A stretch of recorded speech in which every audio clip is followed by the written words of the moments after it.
Civil ಸರ್ವೆಂಟಿಗೆ prepare ಆಗ್ತಿದೀವಿ ಅಂತ prepare ಆಗಬೇಕು ಅನ್ನೋ ಯೋಚನೆ ಬಂದಾಗ ಪ್ರತಿಯೊಬ್ಬ ವಿದ್ಯಾರ್ಥಿಗೂ ಭಾಷೆ ಅನ್ನೋದು ಒಂದು ಯೋಚನೆ ಬರುತ್ತೆ. ಮತ್ತೆ ಅದು ಅಡ್ಡಿ ಕೂಡ ಆಗುತ್ತೆ ಅಂತ ಕೆಲವರು ಯೋಚನೆ ಮಾಡ್ತಾರೆ. ನಿಮ್ದು ಕೂಡ ಮೂಲತಃ ತೆಲಂಗಾಣ ಆದ್ರಿಂದ ತೆಲುಗು, ಇಲ್ಲಿ ಕರ್ನಾಟಕದವರಾದ್ರೆ ಕನ್ನಡ.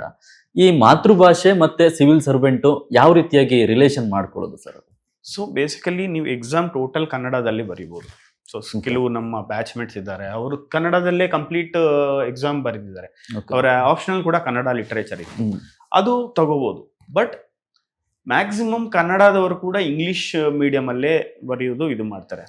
ಸೊ ಅಗೇನ್ ನೀವು ಹೇಳಿದಂಗೆ ಎಸ್ಪೆಷಲಿ ರೂರಲ್ ಸ್ಟೂಡೆಂಟ್ಸ್ಗೆ ನನ್ನ ಹತ್ರ ಎವ್ರಿ ಟೈಮ್ ಮಂಡ್ಯದಿಂದ ನಾನು ಮಂಡ್ಯ ಅಲ್ಲ, ಪ್ರೊಬೇಷನರ್ ಇದ್ದಾಗ ನನ್ನ ಹತ್ರ ಹುಡುಗರು ಬರ್ತಿದ್ರು, ಸರ್ ನಾನು ಎಲ್ಲ ಕಾನ್ಫಿಡೆನ್ಸ್ ಓದ್ಬೇಕಂದ್ರೆ ನಾನು 18 hours ಓದ್ತೀನಿ ಸರ್, ಬಟ್ ನನಗೆ ಇಂಗ್ಲಿಷ್ ನೋಡಿದ್ರೆ ಭಯ, ಇಂಗ್ಲಿಷಲ್ಲಿ ನಾನು ಆನ್ಸರ್ಸ್ ನನಗೆ ಬರೆಯಕ್ಕಾಗತ್ತಾ ಇಲ್ವಾ ಅನ್ನೋದು ನನಗೆ ಡೌಟ್ ಸರ್ ಅಂತ ಬಹಳ ಅವ್ರು ಕೇಳ್ತಿದ್ರು.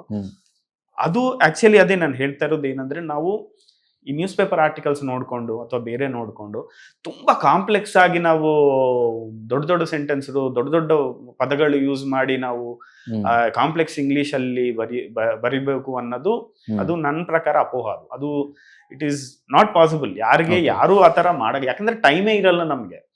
ಎಕ್ಸಾಮ್ ಅಲ್ಲಿ ಪೆನ್ ಸ್ಟಾರ್ಟ್ ಮಾಡಿದ್ರೆ ಲಾಸ್ಟ್ ವರೆಗೆ ಬರಿತಾ ಇರ್ಬೇಕು. ಸೊ ನಿಮ್ಗೆ ಅಷ್ಟು ಲ್ಯಾಂಗ್ವೇಜ್ ಮೇಲೆ ಇದು ಮಾಡೋದು, ಬಟ್ ಲ್ಯಾಂಗ್ವೇಜ್ ಇಂಪಾರ್ಟೆಂಟ್ ಎಲ್ಲಿವರೆಗೆ ಅಂದ್ರೆ ಬೇಸಿಕ್ ಸೆಂಟೆನ್ಸಸ್ ಫಾರ್ಮ್ ಮಾಡುವಂತದ್ದು ಅದು.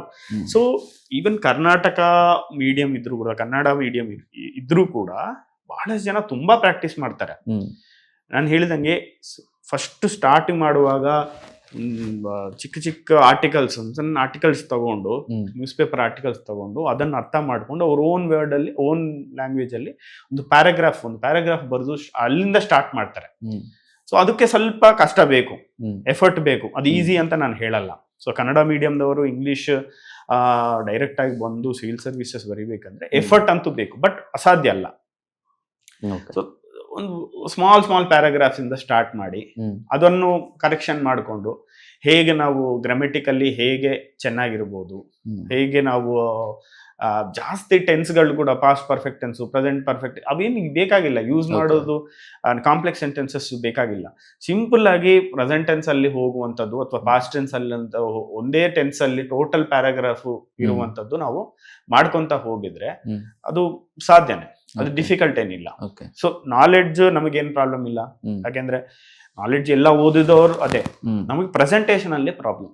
ಕನ್ನಡ ಮೀಡಿಯಂದವರಿಗೆ ಅಡ್ಯಾಪ್ಟ್ ಆಗಬೇಕು ಒಂದು ಇಂಗ್ಲಿಷ್ ಪೇಪರ್ಗೆ ಅಂದ್ರೆ ಬೇರೆದೆಲ್ಲ ಪ್ರಿಪರೇಷನ್ ಎಲ್ಲ ಕಾಮನ್.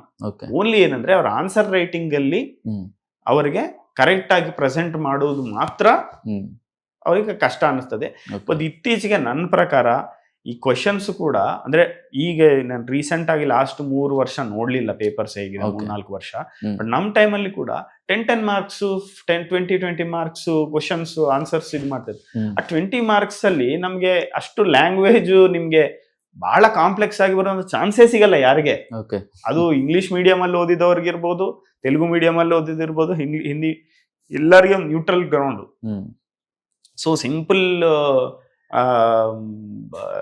ನಾನು ಅದೇ ಹೇಳಿದೆ. ಫಾರ್ ಎಕ್ಸಾಂಪಲ್ ಒಂದು ಕ್ವಶನ್ ಬಂದ್ರೆ, explain the tariff, what are the tariffs, what is the importance of tariffs in import and export of a country, how is it affecting GDP. ಅಷ್ಟೇ, 2 ಭಾಗಗಳು ಕ್ವಶನ್ಗೆ. ಫಸ್ಟ್ ಭಾಗ ಅಂದ್ರೆ ಟ್ಯಾರಿಫ್ಸ್ ಅಂದ್ರೆ ಏನು, ಒಂದು GDPಗೆ ಹೇಗೆ ಅದನ್ನು ಇದಾಗತ್ತೆ, ಅಥವಾ ನಮ್ಮ ಕಾಮರ್ಸ್ಗೆ ಹೇಗೆ ಸೂಟ್ ಆಗತ್ತೆ ಅನ್ನೋದು 2 ಪ್ಯಾರಾಗ್ರಾಫ್ ಬರ್ದಿದ್ರೆ ಸಾಕು. ಮ್ಯಾಟರ್ ನೋಡ್ತಾರೆ ಲ್ಯಾಂಗ್ವೇಜ್ ಗಿಂತ, ನಿಮ್ಗೆ ಎಷ್ಟು ನಾಲೆಡ್ಜ್ ಇದೆ ಅನ್ನೋದು ನೋಡ್ತಾರೆ.